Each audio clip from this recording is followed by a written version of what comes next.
in the jury room waiting to come out to start our fourth day of testimony, excuse me.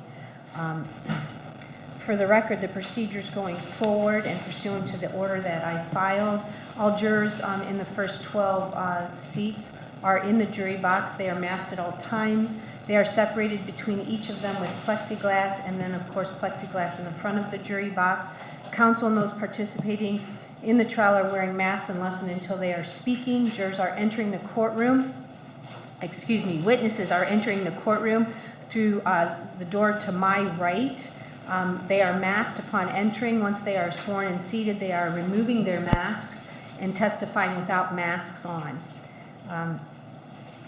We had a conversation at the start of the trial and the agreement of the parties that this was how the state agreed with regards to Mr. Ford's constitutional rights regarding the right to confront his accusers as well as due process. I also want to indicate that in between each witness, the COVID cleaner from the COVID task force is cleaning the witness box and changing the mic cover. Is that accurate, Mr. LaPrenzi? Yes, Your Honor. Mr. Gorman? Yes, Your Honor. All right. Furthermore, Mr. Ford is wearing a cloth mask. Every day, Mr. Ford's been informed that he has the ability, because he is the accused, to go maskless, as well as wear a face shield if he chooses, or wear the mask he is wearing. You understand that, Mr. Ford? I do, Your Honor. And you choose to wear the cloth mask that you have on right now? I do, Your Honor. Thank you, Mr. Ford. Furthermore, all the attorneys, as well as Mr. Ford, are vaccinated, and 16 of the 18 jurors are vaccinated, for the record. Law enforcement in the courtroom is also wearing masks, for the record. All right. Furthermore, I find that this procedure, even though there's a mask mandate issued by Eileen Shapiro, the Summit County Executive, as well as an administrative order signed by Amy Corrigal-Jones mandating masks at all times in all places, including but not limited to jury trials, that Mr. Ford's rights, constitutional rights to confrontation and due process are not superseded by those mandates, and therefore this is an appropriate remedy going forward. All right, gentlemen. Your Honor, good morning. Yes. Please Court, Scott Riley, on behalf of Stanley Ford and Attorney Joe Gorman. At this time, we review all prior motions that we have made in this matter, including but not limited to our motion for severance and our opposition to joinder of all these matters. Thank you for that. Your motion is overruled, and it's based on my previous rulings in writing. Summit County Court of Common Pleas is now in session. The Honorable Christine Kersey presiding. Thank you. You may be seated.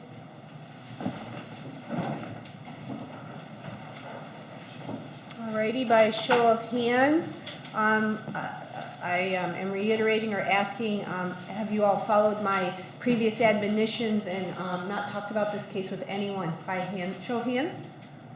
Excellent. All 18 have indicated they are in compliance. You may call your next witness. We call Brian Peterman to the stand. Mr. Peterman, raise your right hand, please. Do you solemnly swear or affirm to tell the truth, the whole truth, and nothing but the truth, so help you God? I do. Go ahead and have a seat. Once you're seated, you can remove your mask, and then I'll just ask that you keep your voice up and speak into the microphone, please.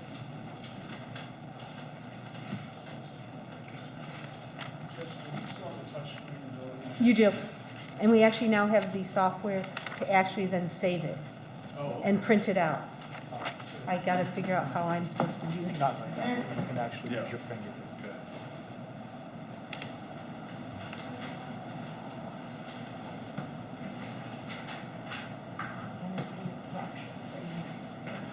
Good morning, sir. If you would please introduce yourself to the jury by telling them your full name. Yeah, you go ahead and take your mask off.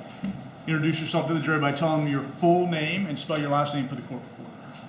Brian S. Peterman, Peterman. And sir, how are you employed? I'm employed with the Department of Commerce, Division of the State Fire Marshal's Office. And how long have you been with the State Fire Marshal's Office? Approximately 35 years. All right. So what is your current, you said your current title is what? Fire investigator? All right. And in 35 years? Yes. has that been your title the entire time? No, I've served in various different divisions in the fire marshal's office, starting out in the code enforcement section, and then in the transferring into the environmental section. And then at the training academy, I was there for a few years, and then transferred in 1999 into the fire investigation unit. So since 1999, so that'd be 22 to 23 years, you have been an investigator for the Ohio State Fire Marshal. That's correct. Prior to being with the Ohio State Fire Marshal, what was your highest level of education? I was a high school graduate, and then I've since then graduated with an associate's degree and a bachelor's degree. All right. And did you go to college while you worked for the fire marshal? Yes. All right. So you were pretty young when you started with the fire marshal. Yes. How old were you?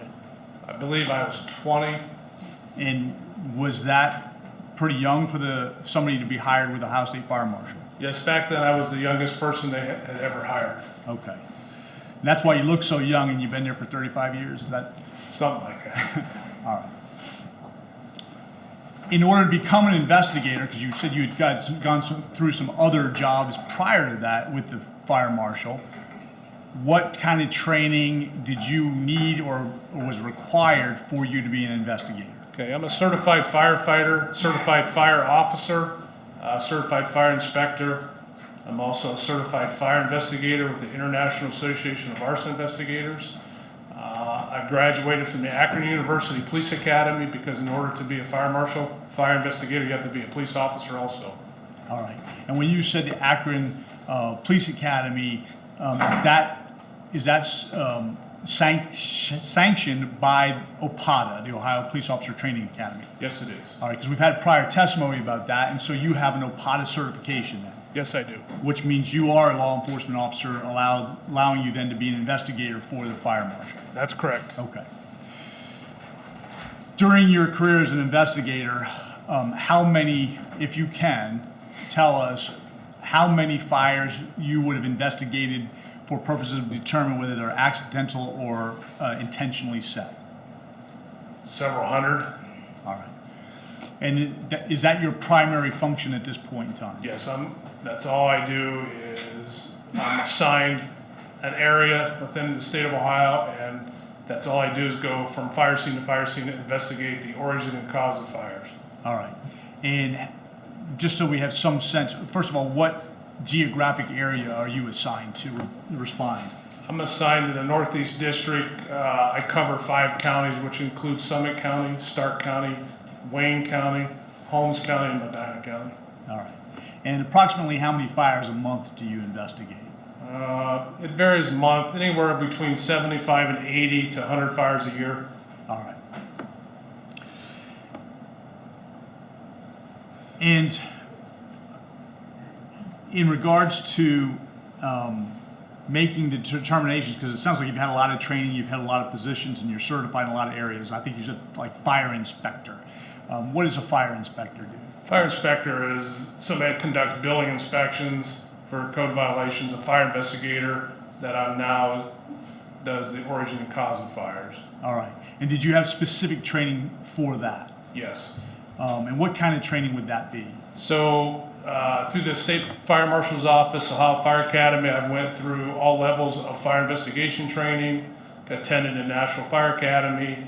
I was a previous K-9 handler for ATF, the Bureau of Alcohol, Tobacco, Firearms, which I received extensive training in K-9 detection. Various other continuing education that we have to keep in order to keep our certification as a fire investigator. All right. And isn't there a statute or requirement that the state fire marshal put on required training each year? Yes, we offer at least twice a year for prosecutors training, and then we also put on classes at the Ohio Fire Academy and throughout the state of Ohio at some of the, like Tri-C, Cuyahoga Community College on fire investigation. And you've indicated that you had a lot of training. Do you also train? Yes, I'm a certified instructor both with the state of Ohio and for APATA. All right, and how long have you been certified trainer? Several years. Okay. And just so we have some sense, approximately how many times have you taught a class? Several hundred All right. throughout the state of Ohio. All right, so let's direct your attention specifically to why we're here today. Did you have an opportunity or an occasion to investigate a fire at 719 Fulton Street in the city of Akron, Summit County, Ohio? Yes, I did. And how would you have been involved in that? The Akron Fire contacted our office the morning of the fire, requesting assistance to investigate the fire. So we were called in to assist the Akron Fire Department. And we've had some prior testimony that you, or the Ohio State Fire Marshal, is actually an assist agency. Is that correct? That's correct. All right. So unless you are asked in by the jurisdiction in which the fire took place, you leave it alone. You stay out of it. That's correct. All right. In this case, you were asked by the Akron Fire Department to come in and assist in this fire. Is that fair? That's correct. Okay. Yes.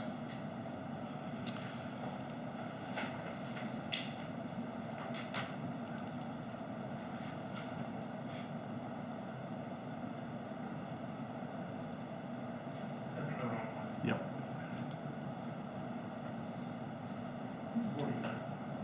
And my eyes aren't there. So for the record, Judge, I am going to use a thumb drive with Exhibit 43, State's Exhibit number 43, which will have 58 slides on it. Thank you.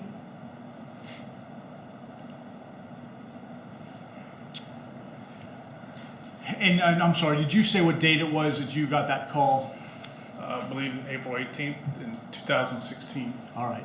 And so you don't live in the city of Akron, is that fair? That's correct. So you had to travel to get here. Yes. What time would you have arrived at the scene? I believe it was approximately 8:20, 8:30. All right.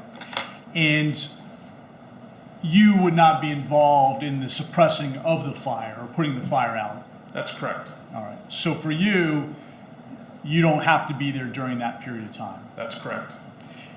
Is there any reason why you as a fire investigator would have to be there while the house is actually on fire? No. And why is that? That's a suppression activity, a function of the fire department, not of the fire marshal's office. All right. And you would still have the evidence or the things needed in certain circumstances to be able to still make the determination of whether it's accidental or intentional? Yes. Okay.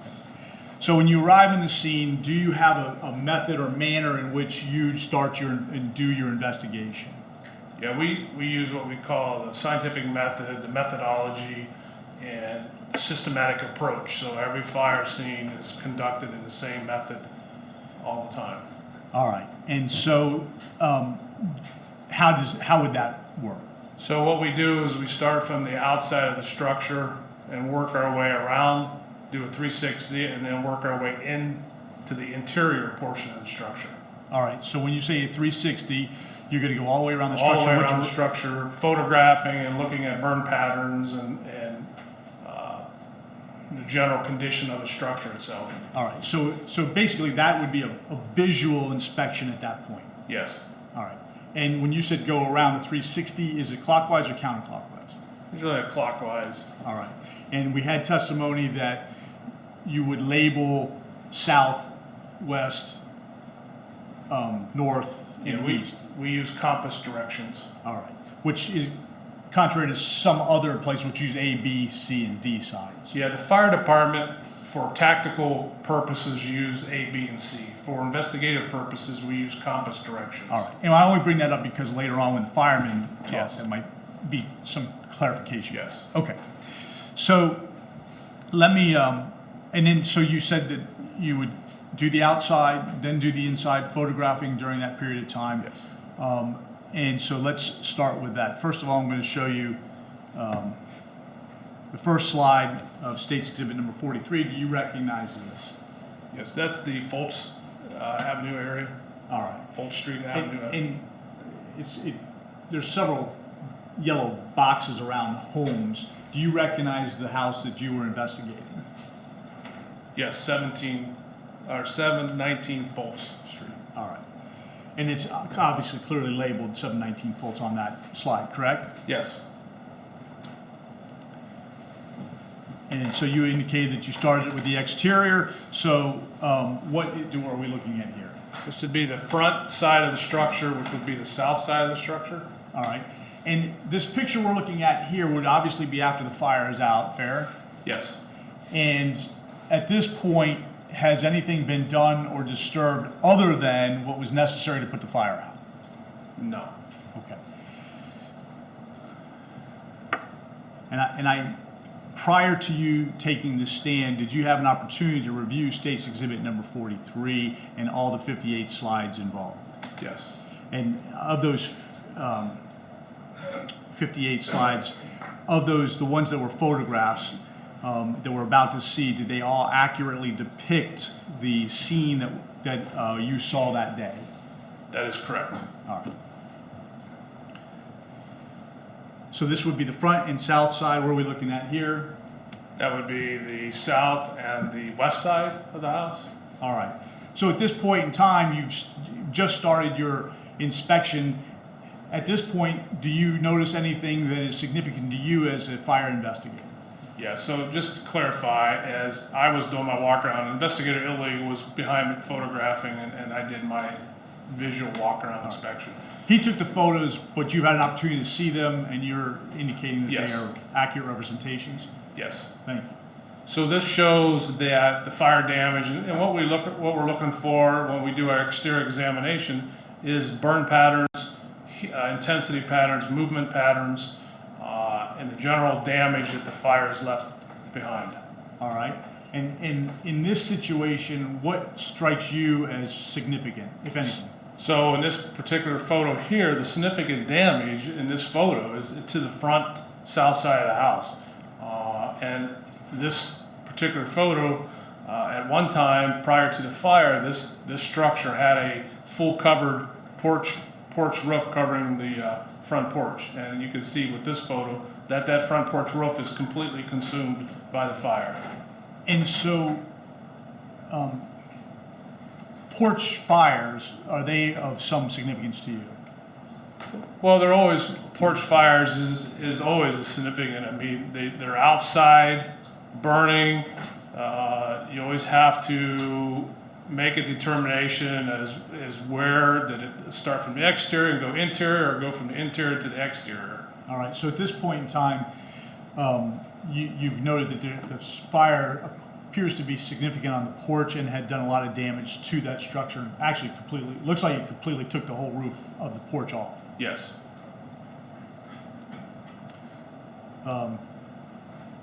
Slide 6. What are we looking at here? So this is the west side of the house. They're again showing some of the fire patterns from the front of the house extending up towards the roof level on the west side of the house, and just the general damage that the fire has left. All right, now you see there's a yellow arrow that's been Yes. placed on that photograph. What's the significance of that arrow, or what is it? So it's what we meant to be? identify as fire patterns, and this is an upward, outward, like a V pattern, what we call it. And you can see there's more fire damage down low, and then it's working its way upward and outward. And what it's doing here is going from the porch floor level, and then as the porch roof is consumed, it's working its way up to the other portion of the roof, to the attic area of the structure. And what does this information help you determine? There again, it's telling us, it's identifying the origin area of the fire, and we can see by looking at these other windows, there's no fire, smoke, or heat venting out these other windows. So it's telling us, it's an indication that the fire is outside versus inside. Okay. Now showing you slide number 7 of 58. What are we looking at here? So there again, the west side of the house, but kind of towards the back part area, and you can see. I think I could touch this. Does that show up on the screen? No. You have to go, yes, you can. Oh, let me. You have to hit the annotator, Mr. Oh, the principal. you mean Mr. D'Angelo. If you hit the annotate button, then he can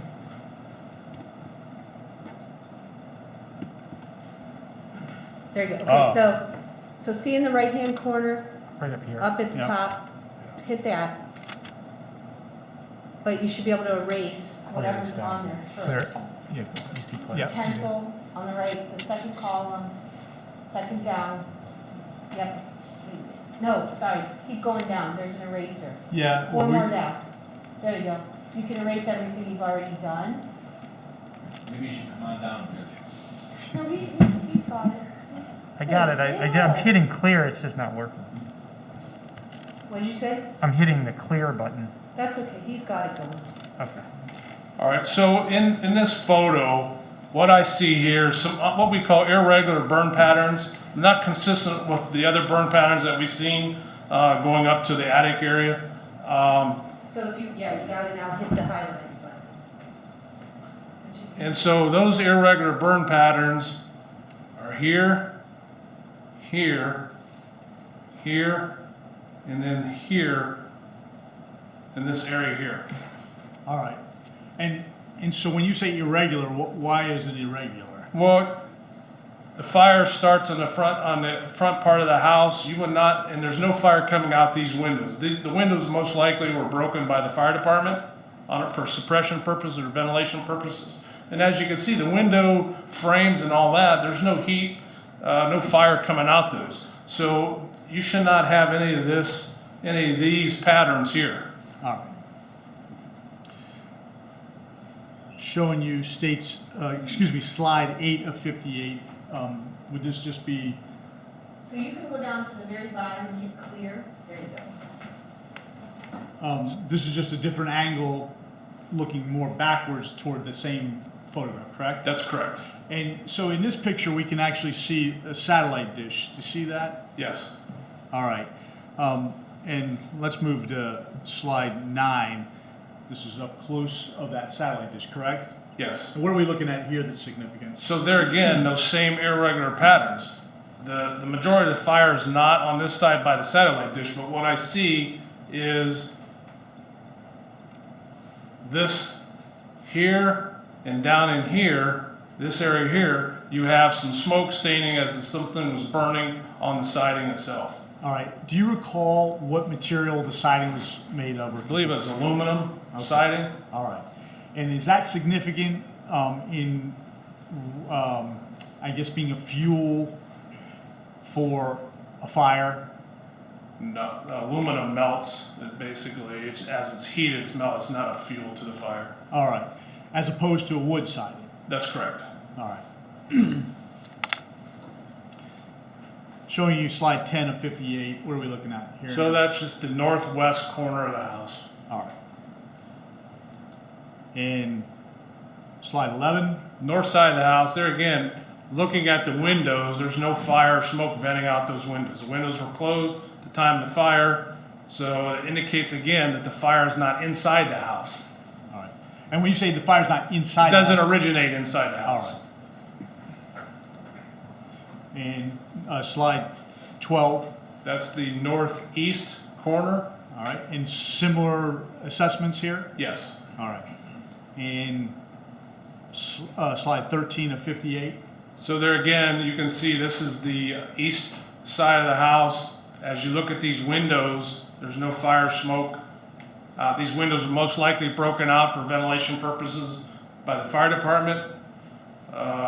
You have some smoke and heat coming out of this lower level door, but there again, most of the fire damage is coming from the front portion of the structure and working its way back and working its way up the roof line of that house. All right. Now maybe this picture's a little bit better here. So slide 14 of 58. Was that show a little bit better the pattern on the front?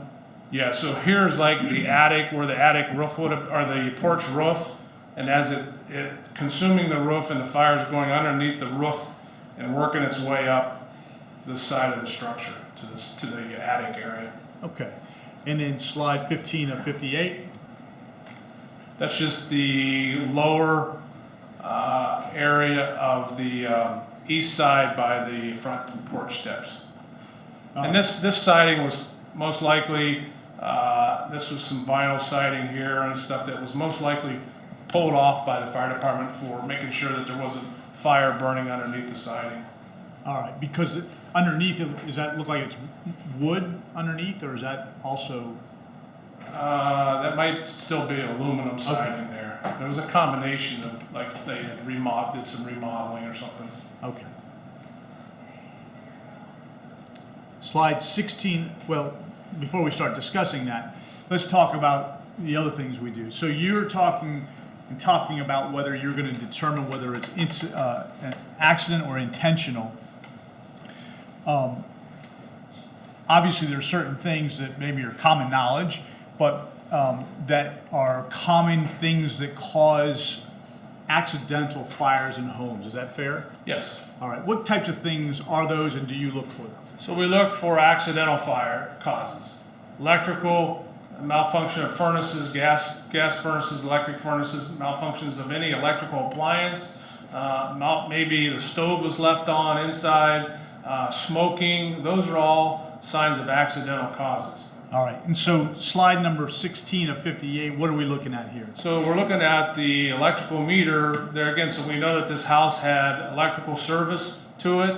We document the meter and stuff. And the damage done to the meter was all from exposure to heat. It wasn't causation to the fire. So the electric meter didn't have anything to do causing the fire. And you say this damage is from heat. Is there something based on your expertise that you can tell that versus whether it was the cause of the fire? Yeah, so you still have a lot of the main wiring intact here that goes into the meter. The meter itself is just, like I said, the plastic covering for the meter is melted, but the meter itself is pretty much undamaged.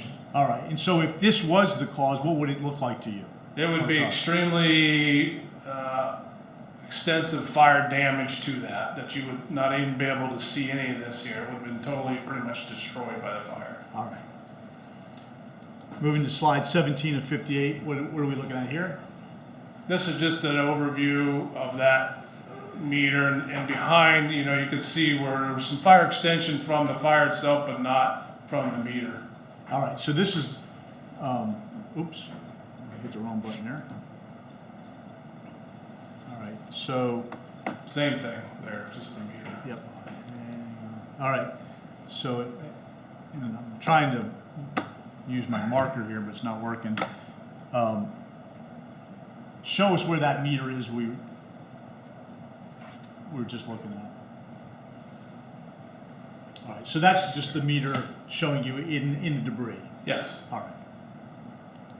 Moving to slide 18 of 58, what are we looking at now? So looking towards the southeast of the house. All right, and again, now we're just looking at the other side of the porch. Yeah, so you can see there again why we determined that the fire originated on the front porch. There again, this right here, fire pattern wise, is that we see here's where the porch roof was, and this fire is coming up underneath this and working its way up to the roof line, to the attic area. All right, and slide 19 of 58, where are we looking at This here? is the porch steps located on the east side. Okay. And slide 20 of 58. Close up of the kind of the east section of the porch with the front door and the chair there. This is before we touched any of the fire debris. All right. And this looks to be about the porch also. This is slides 21 of 58. Yeah, same thing, just the eastern portion of that front porch. All right, and you talked about the roof. I see there's a window in that door, and right above that, it looks like there's an area where there's slats and opening kind of to the house where you don't see the siding. Yeah. Would that be where you were describing the roof was attached? So yeah, the roof section would have been attached up in this area here. Yeah, up in this area right there. Oh, it's not. I don't think it's showing.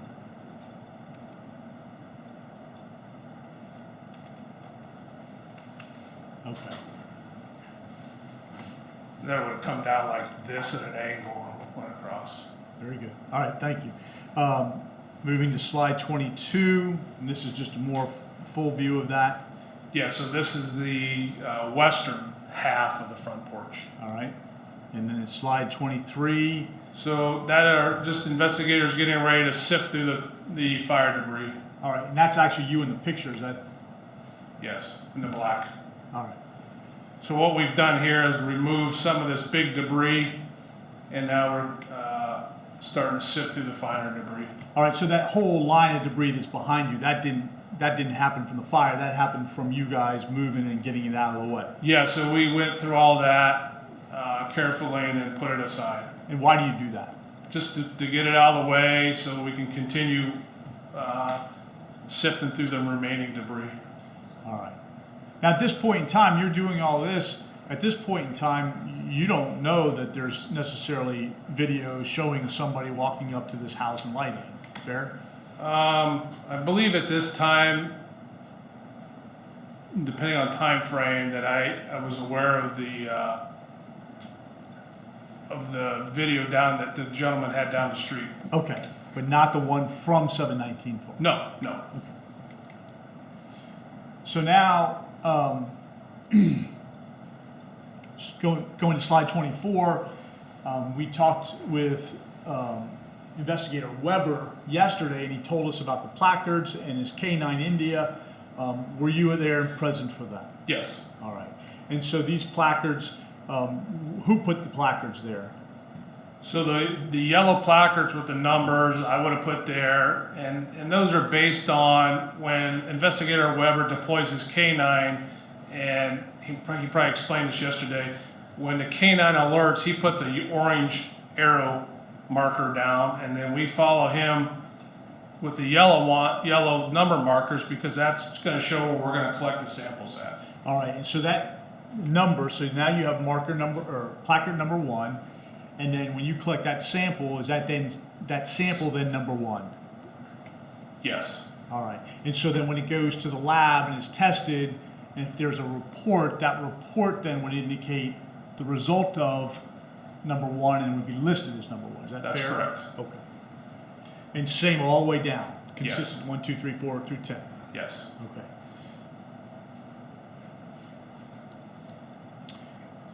Slide 25. Is that just a closer up of the area where the dog India hit?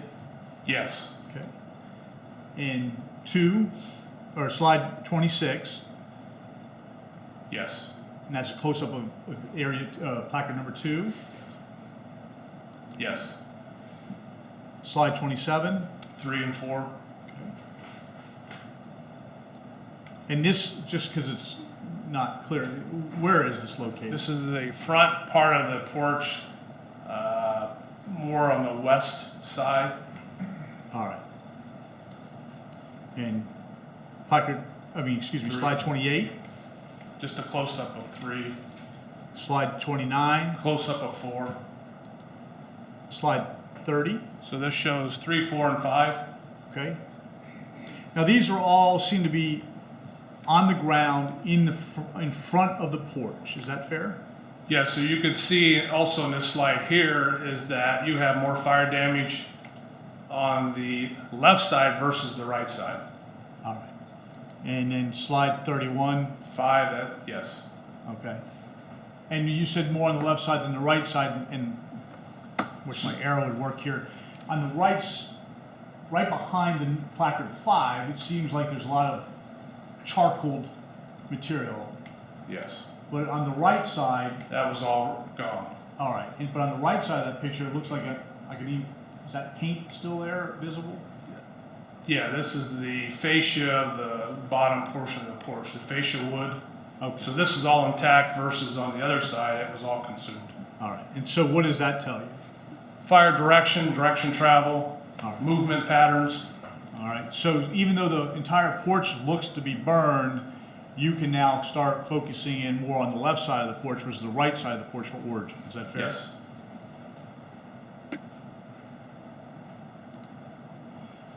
And slide number 32. Looking from east to west on the Now- front porch. This is after all the debris had been sifted through and removed off of the porch. All right. And what's the point of removing all the debris off the porch? Well, we're looking for any clues, any evidence of, accidental causes, electric wiring, smoking debris, any of that stuff. All right, And as well as intentional causes. all right. And slide 33, what does this show? This is just a chair there again, showing fire direction, movement, intensity patterns. You can see on the right side of the chair, the arm and most of the chair is somewhat still intact, versus the left side of the chair by the front door where that is consumed by the fire. So we're saying the fire direction is coming from the west to the east. All right. And slide number 34. So this just shows our evidence markers and an overview of that area. All right, so what markers are depicted here? 7, 8, 6, 7, and 8. Okay. And again, those are all the markers that we previously heard were alerts by India. That's correct. In slide 35, That is evidence marker number 9, where India alerted on the step of the front porch on the east side. all right, and now on 9, it looks like there's a bag next to it. So just a collection of our samples that we took there, number 9. In slide 37, Shows evidence being collected that was collected there, evidence 6 of that flooring on the porch there. in slide 38, Again, it shows evidence that was put in the fire debris bag, gloves, and marker 7 there. all right, why are the gloves in these pictures? Well, when we take samples, we put a pair of gloves on, new pair of gloves, clean pair of gloves, and then to show that, then as our sample is collected, then we leave that glove and make sure that's photographed and documented.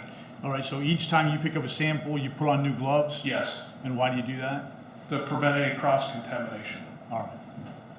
And when you say cross-contamination, just in case, so if you pick up something with an accelerant on it, with those gloves, put it in a bag, then you go pick something else, you could transfer the accelerant from one item to that. That's correct. Oh, and you do that to prevent that. Yes.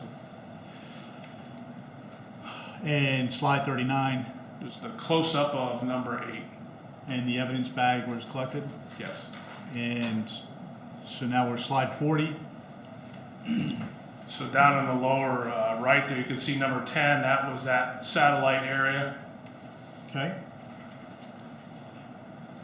Just a And close-up of that area. that's slide 41 you're describing now? Yeah. Yes.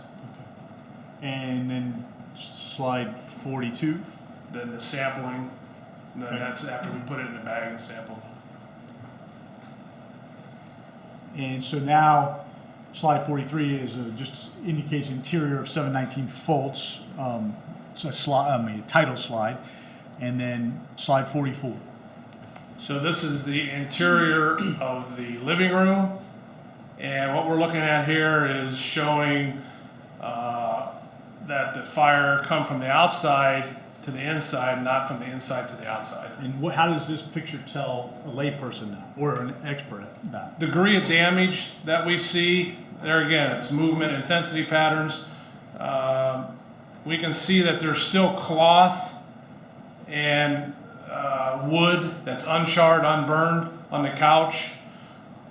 You can see some of the other contents within the home that's unburned, that tells us that the fire was not inside. Okay. And slide 45. There again, just additional documentation of the interior of the living room. You can see here that the couch still has a lot of cloth material, wood material, the same as this couch right here.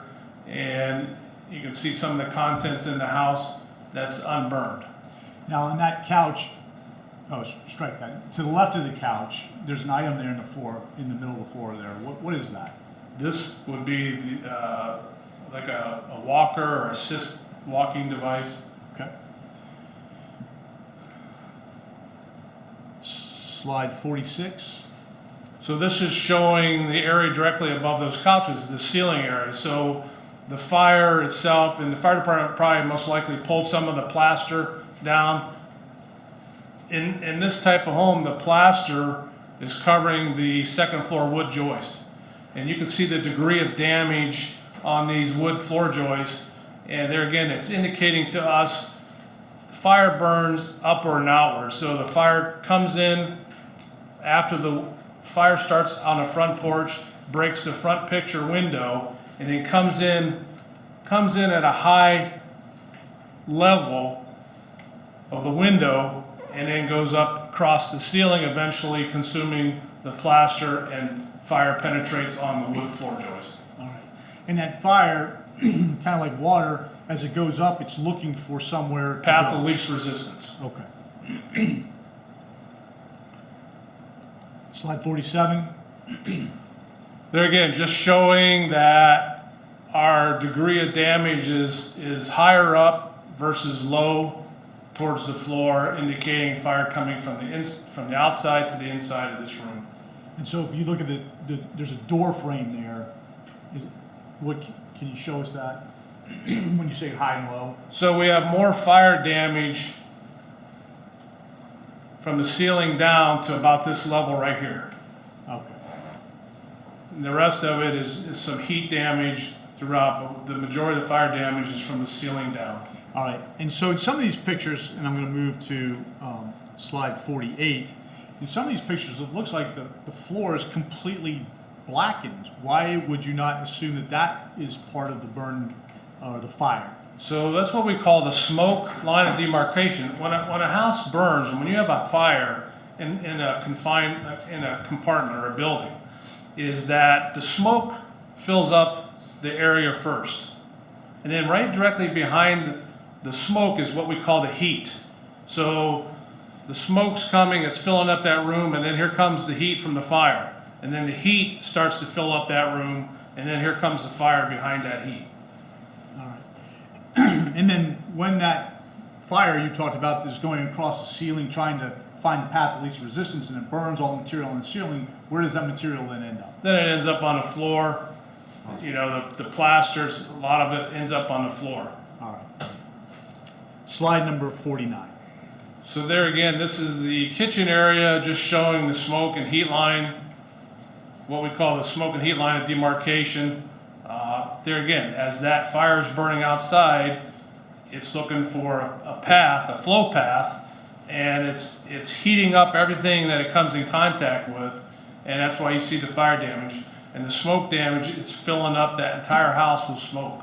Now, also in your investigation of the inside of the home, your examination of the inside of the home, is the kitchen of importance to you? Yeah, we always look at the appliances, the stove, make sure that the burners weren't left on the stove, there wasn't something left on a heat pan or a skillet or something left on. And what about like plugs and outlets and things of that Yeah, nature? we look at all that to see, make any determination if the fire would have been started from inside that area. And based on your examination of this kitchen at 719 Fultz, was there anything in there from the appliances or outlets that would indicate that the fire may have started inside? No, there was no indication of any cause of fire within inside the kitchen. All right, so now slide 50 is a title slide indicating second floor 719 Fultz. So let's look at slide 51. So what are we looking at here? So this is the stairway leading to the second floor. And the significance of any stairway is it's a flow path for smoke and heat and fire to travel. And so in this case here, once that front window was broken out by the fire that started outside on the porch, it travels into the interior. And as we talked previously, the path of least resistance. The stairways acts like a chimney effect for the smoke and all the superheated gases to travel up to the second floor. In a two-story house, most likely where all the bedrooms that people sleep at. And that's significant as much, well, strike that. So when you say the gases, what's the significance of the gases? Well, that's what people breathe in when they're inside a fire and they die inside a fire. Is they inhale the superheated gases, the smoke, products of combustion, and then they get a high CO level, which then renders them unconscious, and eventually they can't get out, and eventually would die in a fire. All right. Did you ever, as part of your job with the Ohio State Fire Marshal, were you ever a fireman? I still am a firefighter. Okay, and do you actually, did you have the occasion to fight fires? Yes. Could you please describe and you've been inside homes that have been on fire. Yes. Could you describe for the jury what the conditions are like when you are inside a home that's on fire? The conditions are you cannot see anything. You cannot even see your glove in front of your hand. As firefighters, when we go inside, two reasons why we're going inside a house. One is we're looking for victims. Two is we're trying to locate the fire to put the fire out. So as we're searching for victims, you can't see. So we have to use our hands, use our tools that have long handles to try to search for victims because you cannot see. And one is you can always feel the heat coming down on your head and on your back and stuff. So you have to be aware of fire conditions within inside the structure also. Because like I said, you can't see anything. So you have to kind of go by what senses you have left. Feeling that heat as you're working your way into the house looking for or searching for victims. And when you would go into those homes, would you have a breathing apparatus? Yes, we would have a self-contained breathing apparatus that gives you about 30 minutes or less of air. All right. So as a firefighter, you would have oxygen, so that wouldn't be an effect on you. Right. And you would have clothing that would help with the heat. That's correct. All right. And is it fair to say that it's still difficult conditions? Absolutely, yes.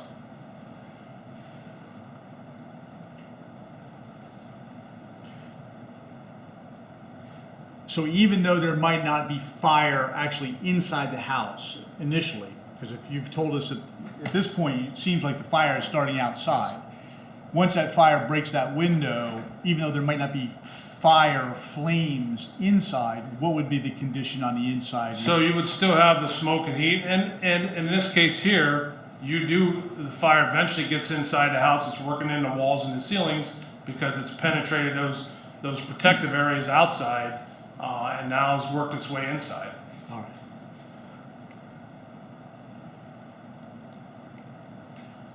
right. Slide number 52 of 58.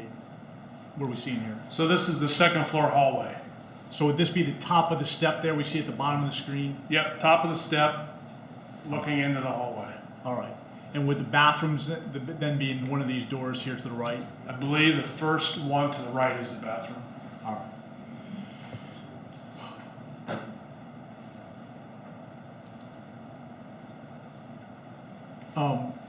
Slide 53 of 58 is also a title slide indicating basement of 719 volts. Before we go to that slide, sometimes, it's questioned like, well, why don't people just run out the door, or why don't they just do this? Is there any reason that happens? Is there any phenomenon that goes on or it happens? Well, yeah, the effects of the carbon monoxide being produced by the smoke of the fire. When you're sleeping, you're at your time where you're not aware of what's going on around. You're in a deep sleep and stuff, and then you have a fire, and then you inhale smoke, and then your CO level goes up. You start to lose your level of consciousness. All right. And you get confused, eventually rendering unconscious, and then not being able to be aware of your surroundings to get out of a fire. All right. So slide 54 of 58. This is going down the basement steps. Okay. And slide 55 of 58. Just an overview of the basement there and the bed that the one occupant was staying in. And as we discussed earlier in the kitchen, there are things in the basement that sometimes can be the causes for accidental fires. Sure. Okay. And what types of things in the basement would you be looking for? So in most houses, your furnace, your hot water tank, your gas meter, electrical appliances are in the basement. All right. So like in this photograph here on slide 55, we can see there's a refrigerator, looks like there's a radio or stereo, TV, things of that nature. Is that correct? Yes. Okay. And as far as this, it looks like the floor is full of water. That would be from the Suppression of the fire. all right. And As far as fire damage in this basement, how much, if any, was there? No fire damage, just some moderate smoke damage in there. All right. And slide 56 and 58, There again, just an overview of that basement. and over here would be the hot water Hot heater? water tank, yes. Okay. And slide 57 of 58, That is a picture of the electrical panel, service panel. and what's the purpose of inspecting that? So there again, we have to document the house was serviced with, gas and electric. We're documenting electrical panel, documenting the lack that there is no fire damage within that panel or around that panel. All right, and would it be fair to say that that would be the source where all electricity that goes into the house would come through that panel? That's correct. So is that could be a source of accidental fire? Yes. And slide 50, I guess slide 58 is blank. All right. You talked about the fact that at some point in time you did see during your investigation at the scene that day a video from 714 Fultz, the house catty corner, so to speak. Is that fair? Yes. And when you were able to visualize that, what did you see? So when I got there to the house, I was with one of the Akron fire investigators. There was 2 Akron police officers there viewing the video. And at that time, they had showed us that they had seen a subject in the video running up to the house that was on fire and appeared to be carrying a jug or some type of container up to the house and igniting the fire. All right, so now when you say igniting the fire, do you actually see that in the video from the, So you don't see that person actually dumping the material, but when he lights it, you can see the flash. all right. So basically, you see the guy at an angle go behind to the side of the house, and then you see a flash? Yes. Okay.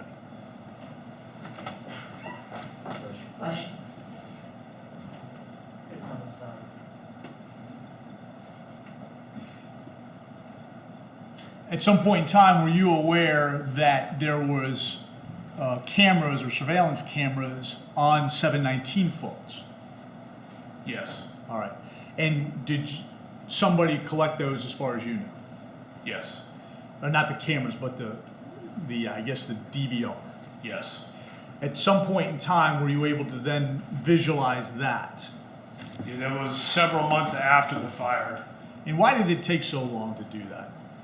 Initially, when APD went into the house and collected the DVR, I believe they collected the cable DVR and not the video camera DVR.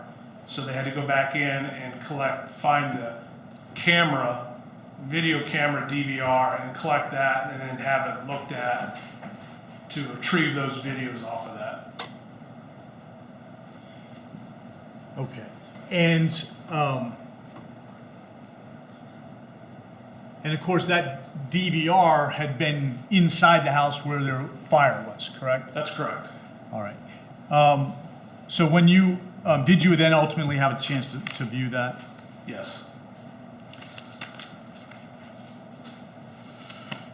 Prior to viewing that, did you then take all the information you had gathered from your investigation, and ultimately did you make an opinion as to whether this was an accidental or intentionally set fire? Yes, I did. All right. What was that opinion? That it was an incendiary fire, that was an intentionally set fire. And where would the origin have been? The origin would have been on the front porch of the house, Which? on the west side. Okay. And that opinion that you're giving here today, is that within a reasonable degree of scientific certainty? Yes. All right. At some point then, did you, you said you had viewed that video from 719 Fultz. I'm going to show you, Matt approached me. Show the council. You did right.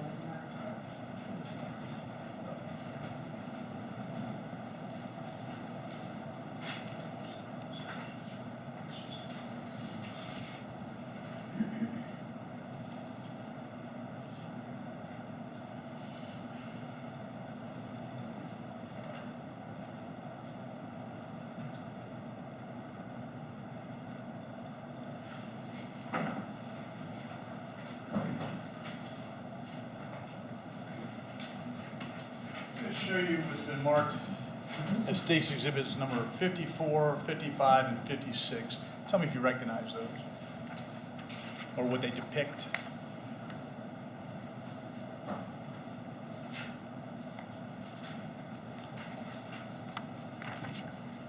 Yes, these are 3 frames from a video from where the fire occurred at, from their video surveillance system.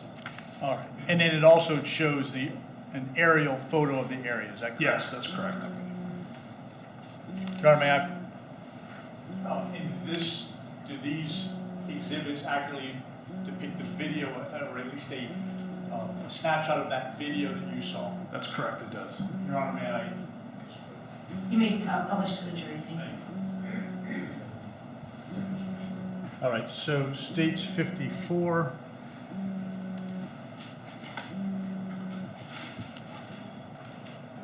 Let's see here.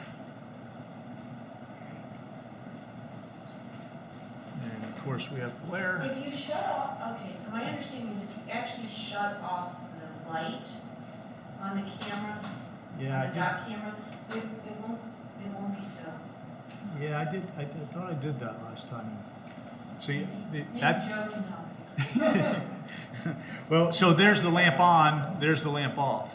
It seems to be the same. I think you got it. All right. Can you go, I know you can adjust it up and down. No, up higher. I think the farther away the light is, the better. Yeah. There, yeah, a little bit. And then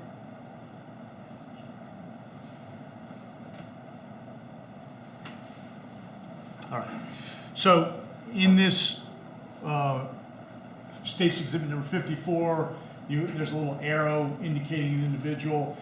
Just in case it's not clear at this point, what side of the house are we looking at here?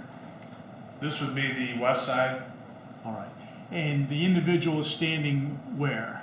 right by the front porch on the west side. All right. So he would be in front of that satellite. Yes, Dish. Okay.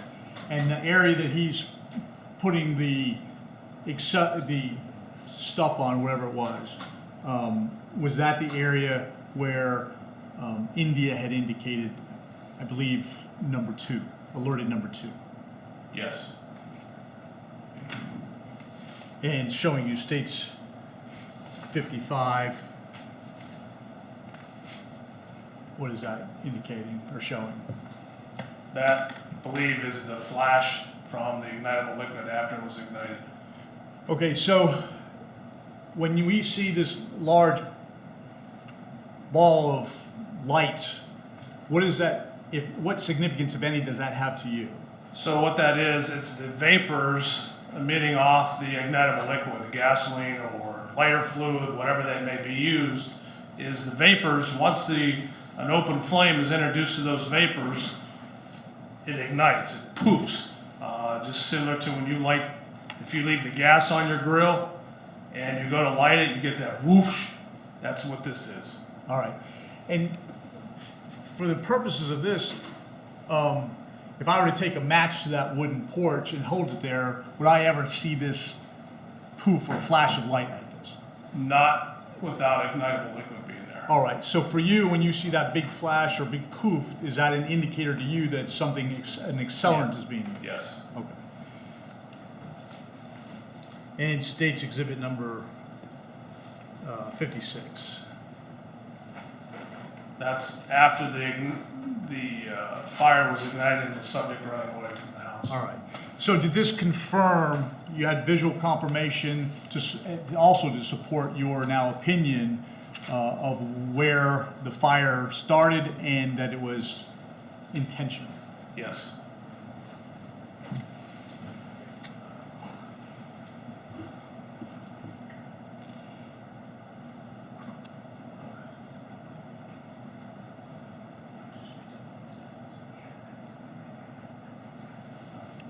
At this point in time, I'm just going to go through with him, I know it might be laborious, but the exhibits of those items, so.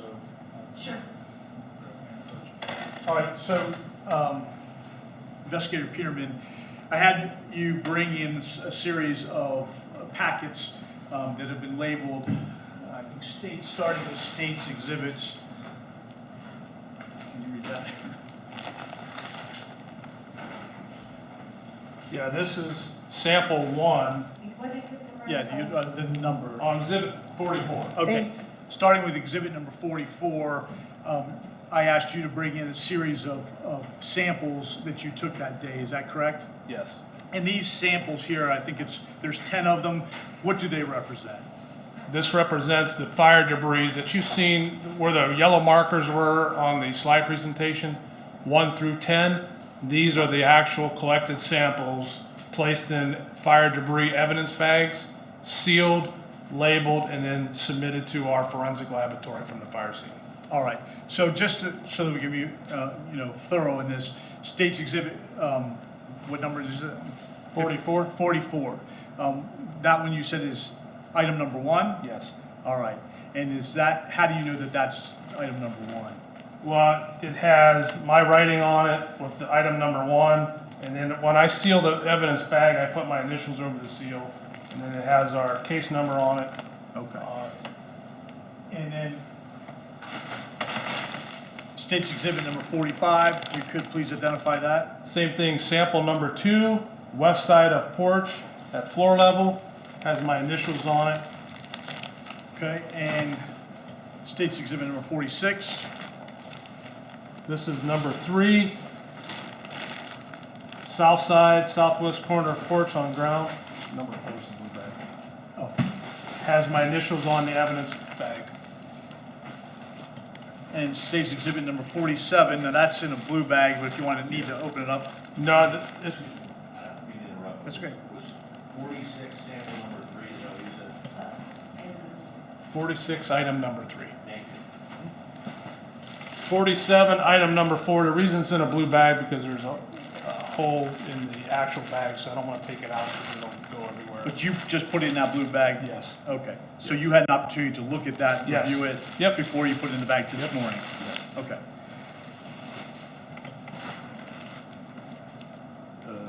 That's 4? Okay. Sample number 5, south side, east porch, ground level, And what exhibit number is that? and that's 48. They're again identified with my initials on the seal. Okay, and states exhibit 49? Number 6, front porch floor at doorway, and it's identified as sample number 6. States exhibit number 50? Number 7, front porch floor, south. It's fire debris. I'm sorry, what item number was that? Number 5, exhibit number 50. Item 5 or item 7? Oh, I'm sorry, item 7, exhibit number 50. Okay. And states exhibit number 51? What's the item number on that? Is item 8, front porch floor, near front window.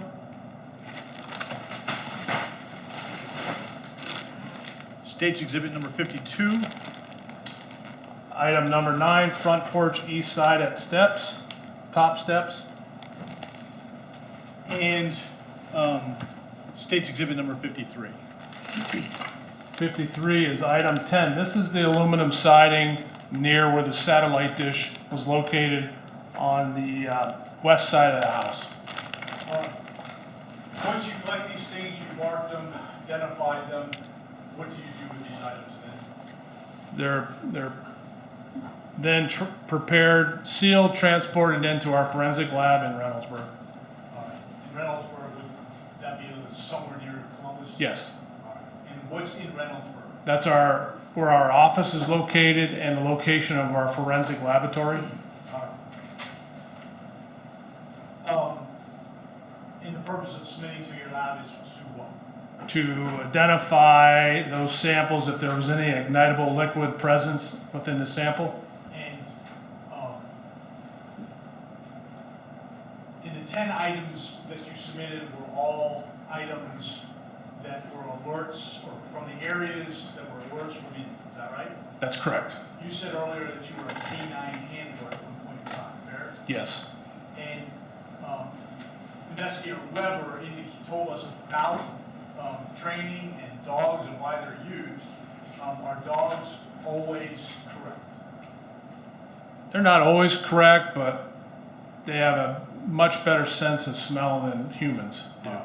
Do the dogs sometimes hit on things that are not accelerants? Yes, And why is that? because there's a presence of some type of petroleum-based form that may be in there, like such as nail polish or roofing material or some other material that has a petroleum base on it that the dogs indicate on. All right. And so the dog doesn't know whether it's smelling charcoal fluid or petroleum-based nail polish. Is that fair? That's correct. All right. So they hit, you collect it, and then you send it to the lab. Verified by the laboratory analysis. There you go.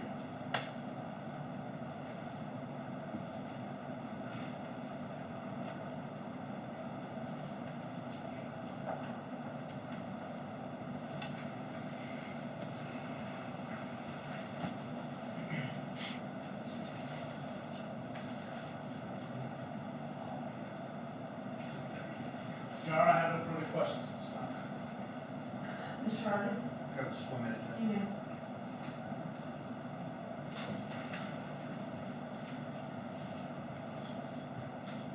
While he's talking, let me just, Investigator Peterman, once you do what you've done here today, as far as determining who would have set the fire based on your finding that it was intentionally set, do you have any involvement with determining who that was? Yeah, we work with the local authorities and assisting any way that we can in finding out who's responsible for setting that fire. All right. And in this case, the Akron Police Department took that portion of the investigation. Is that fair? Yes. So you did not interview people or do further investigation regarding who might have set that? No, that was all Akron PD. All right. Thank you, sir. All right, Mr. Harden. Good morning, Mr. Peterman. You know, I'm Scott Riley. We actually met this morning, correct? Correct. Just a couple very quick questions for you. I've had an opportunity to go through your report of investigation. We talked, that's a 6-page document, correct? Yes. And then after that 6-page document, there are 4 one-page addendums, correct? Yes. And that just updated on the progress or what you were doing, if anything, after April of 2016, correct? That's correct. And in October of 2016, October 26, you make a notation that you made contact with the Akron Police Department. Yes. And then the very next day, October 27th of 2016, you returned, there's a physical evidence receipt showing return of the physical evidence you had to the Akron Police Department, correct? I believe it was returned to Akron Fire. Akron Fire. Sorry, my F looked like a P, so my bad. AFD, not APD. On December 7th of 2016, there's a notation that you contacted Detective Tanisha Stewart, correct? Yes. And as far as you knew, she was the lead investigator for Akron Police Department as it relates to this case, correct? That's correct. And then on January 9th of 2017, there's another notation that you returned video evidence to the Akron Fire Department, correct? That's correct. And when you say that you returned the video evidence to the Akron Fire Department, do you know exactly what was returned to Akron Fire? That could have been the DVRs that were taken out of the house and the actual DVs themselves that our forensic lab would have put together. Okay. But you can't say whether it was the videos obtained from 719 Fultz versus 714 Fultz, let's say. I'd have to look at the evidence sheet. All the evidence for that was turned over to Akron Fire. So essentially you closed out what you had in terms of evidence, both physical as well as video, sent it back to Akron Fire. Yeah, since they were the lead agency per se, we were assisting them that it was better that they hold on to the evidence. All right, thank you. Nothing further. Redirect, Mr. LaPrenzi? We're good, thank you, George. All right, so, Mr. Peterman, I do understand that you are coming back. I will give you the oath when you come back, but I will instruct you between now and the time you come back to testify, you are not to discuss your testimony here today, the state of your testimony, and unless it's in preparation for your next testimony, you will speak to no one about your testimony. That's correct. Thank Okay. you. All right, you're excused. Thank you. Can you, I'm sorry, Barb, just briefly, I want to just.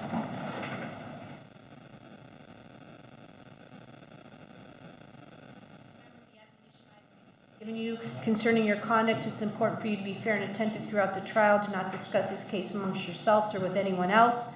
This includes family, friends, and the media. You must not post or read anything about this case on the internet or any electronic device, including cell phones. Any such discussion, if discovered, could lead to a mistrial and severely compromise the party's right to a fair trial. Do not permit anyone to discuss this case with you or in your presence. Do not form or express an opinion on this case until it's finally been submitted to you. I have 10:20, so if you'll be back in the jury room at 10:35, we'll proceed with the rest of our morning session. We're Rise, adjourned. please. Oh, notepads upside down in your chairs.